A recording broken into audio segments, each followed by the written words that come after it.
আসসালামু আলাইকুম, সবাই কেমন আছেন? আশা করি সবাই অনেক অনেক ভালো আছেন। আমি আপনাদের জন্য নিয়ে এসেছি দারুণ একটি রেসিপি। আর মুখে লেগে থাকার মতো এমন একটা রেসিপি শেয়ার করতে চলে এসেছি আজ। আর এজন্য আমি এখানে দিয়ে দিচ্ছি সরিষার তেল। আর এই রান্নাটার জন্য সরিষার তেল দিলে আমার কাছে মনে হয় অনেক বেশি ভালো হয়। তো আপনারা চাইলে সরিষার তেলের পরিবর্তে অন্য সাদা তেলও দিতে পারেন রান্নার। তো আমি এখানে দিয়ে দিচ্ছি পেঁয়াজ কুচি। আর পেঁয়াজ কুচিটাও কিন্তু আপনারা আপনাদের পরিমাণ মতো দিতে পারেন। আমি এখানে বড় বড় সাইজের 3টা পেঁয়াজ কুচি করে নিয়েছি। আর পেঁয়াজটা একটু ভাজা হয়ে গেছে। এখন আমি দিয়ে দিচ্ছি আদা আর রসুন পেস্ট একসাথে। এখানে আমি 1 চা চামচ আদা রসুন পেস্ট দিয়েছি। আর যখন আপনারা ডিমের পরিমাণ বাড়ায় দিবেন তখন আপনাদের সব মশলাও কিন্তু পরিমাণ বাড়িয়ে দিতে হবে। এখানে আমি 1 চা চামচ পরিমাণ জিরা বাটা দিয়েছি। দিয়ে আমি মশলাটাকে ভেজে নিয়েছি। আর দিয়ে দিচ্ছি এখানে 2 চা চামচ পরিমাণ পেঁয়াজ বাটা। আর পেঁয়াজ বাটাটা দিলে আমার কাছে মনে হয় মশলাটা একটু গাঢ় হয়, ঝোলটাও অনেকটা ভালো হয়। এজন্য আমি এখানে পেঁয়াজ কুচি এবং পেঁয়াজ বাটা 2টাই দিয়ে দিয়েছি। তো এখানে দিয়ে দিচ্ছি টমেটো কুচি। আর টমেটোটা আমার কাছে অনেক বেশি পাকা টমেটো ছিল না। এজন্য আধা পাকা আধা কাঁচা টমেটো ছিল। এটাই দিয়েছি। আর আপনারা চাইলে সবচেয়ে বেশি ভালো হয় মানে যখন পুরো পাকা টমেটো হয় ওইটাই বেস্ট হয়, কালারটা অনেক ভালো আসে। তো আমার কাছে যেটা ছিল আমি সেটা দিয়ে রান্না করেছি। এখন আমি দিয়ে দিচ্ছি এখানে স্বাদ মতো লবণ। আর দিয়ে দিচ্ছি 1/2 চা চামচ পরিমাণ হলুদের গুঁড়া। আর 1/2 চা চামচ পরিমাণ শুকনো মরিচের গুঁড়া। এখানে আমি দিয়ে দিচ্ছি 1/2 চা চামচ পরিমাণ ধনিয়া গুঁড়া। আর শুকনো মরিচের গুঁড়াটা আমি কাশ্মীরি মরিচের গুঁড়াটা ব্যবহার করেছি, যাতে কালারটা একটু দেখতে ভালো লাগে, একটু ভালো একটা কালার আসে। তো আমি মশলাগুলোকে ভালোভাবে একটু নেড়েচেড়ে ভালো করে কষিয়ে নিচ্ছি। আর এখন দেখতেই পাচ্ছেন উপর দিয়ে কেমন তেল ছড়িয়ে এসেছে। আর এখন আমি দিয়ে দিচ্ছি পানি। আর পানিটা কিন্তু আমি একটু বেশিই দিব, যেহেতু আমি এখানে ডিম দিয়ে ডিমটা সিদ্ধ করতে হবে, এই জন্য পানির পরিমাণ আমি একটু বেশি করে দিয়েছি। তো দেখতেই পাচ্ছেন কতটা পাতলা হয়েছে এখন। আর এখন যখন পানিটা বলক উঠবে, ফুটে উঠবে, তখন আমি ডিমটা দিয়ে দেব। এখন আমি কিছুক্ষণের জন্য ঢেকে দিচ্ছি, যাতে তাড়াতাড়ি পানিটা ফুটে ওঠে। দেখতেই পাচ্ছেন একদম ফুটন্ত পানির ভিতরে আমি ডিমটাকে ছেড়ে দিচ্ছি।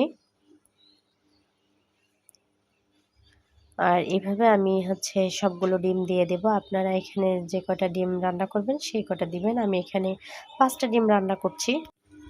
আর ডিম ভাঙার সময় অবশ্যই খেয়াল রাখবেন ডিমের কুসুমটা যেন ভেঙে না যায়।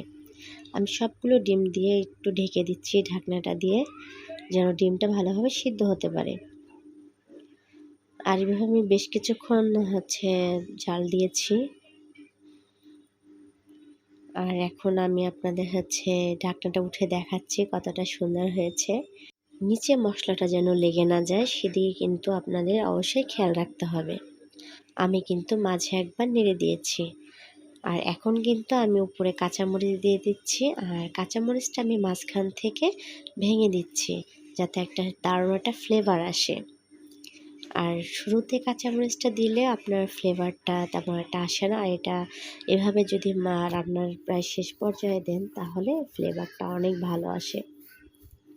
তো আমি একটু একটু করে আবার নেড়ে দিচ্ছি, যেহেতু মশলাটা এখন গাঢ় হয়ে এসেছে, পানিটা শুকিয়ে এসেছে, এই জন্য আমি একটু ভালো করে নেড়ে দিচ্ছি যেন ডিমটা নিচে থেকে লেগে না যায়, পুড়ে না যায় মশলাটা।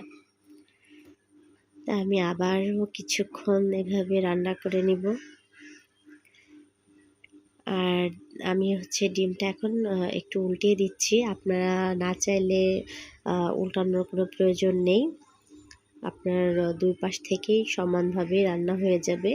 তারপরেও আমি একটু উল্টিয়ে দিচ্ছি। আমার কাছে মনে হয় উল্টিয়ে দিলেই ভালো হয়।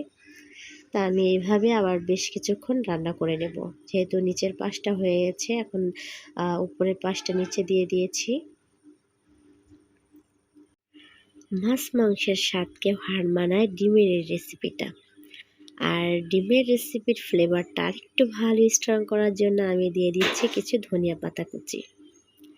আর ধনিয়া পাতা কুচি এই মুহূর্তে দিয়ে দিলে ভিতরে যে ঝোলটা থাকে ফ্লেভারটা অনেক ভালো আসে। তো আমি তারপরে একটু ঢাকনা দিয়ে ঢেকে দিয়েছি। আর এখন দেখতেই পাচ্ছেন আমার রেসিপিটা কি প্রায় শেষ, মানে শেষের দিকে রান্নাটা কিন্তু হয়ে গেছে। আর এই রেসিপিটা তো আপনারা সবাই মনে হয় জানেন যে রেসিপিটার নাম হচ্ছে ডিমের তেলানি। তো শুধু নামটা শুনলে কেমন যেন একটু অদ্ভুত লাগে, তবুও কিন্তু খেতে কিন্তু সত্যি অসাধারণ।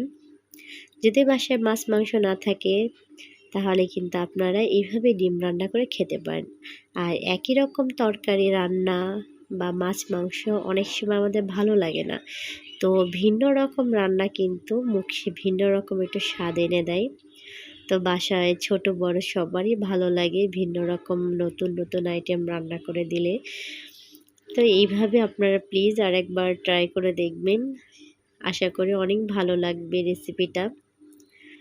তো এখন আমার রান্না শেষ হয়ে গেছে, আমি আপনাদের পরিবেশন করে দেখাচ্ছি রেসিপিটা কেমন হয়েছে। দেখতেই পাচ্ছেন দুর্দান্ত স্বাদের এই ডিমের রেসিপি। একবার যদি খান তাহলে মুখে লেগে থাকবে। আর যদি অতিথি আসে তাহলে অতিথিকেও আপনারা এই রেসিপিটা তৈরি করে দিতে পারেন। জানি না আমার রেসিপি আপনাদের কাছে কেমন লাগে। যদি ভালো লেগে থাকে প্লিজ আমাকে সাপোর্ট করবেন, আমার ভিডিওতে লাইক কমেন্ট আর শেয়ার করবেন। আমি জানি আমার থেকে আপনারা অনেক বেশি ভালো রান্না করতে পারেন, তারপরও আমি যতটুকু পারি আমি আপনাদের সাথে শেয়ার করি। তো আমার আজকের ভিডিওটা কেমন হয়েছে প্লিজ কমেন্টের মাধ্যমে জানাবেন। আর ভালো লাগলে আমার পাশে থাকবেন। নতুন একটা ভিডিও দেখার আমন্ত্রণ জানিয়ে এখানে শেষ করছি। আল্লাহ হাফেজ।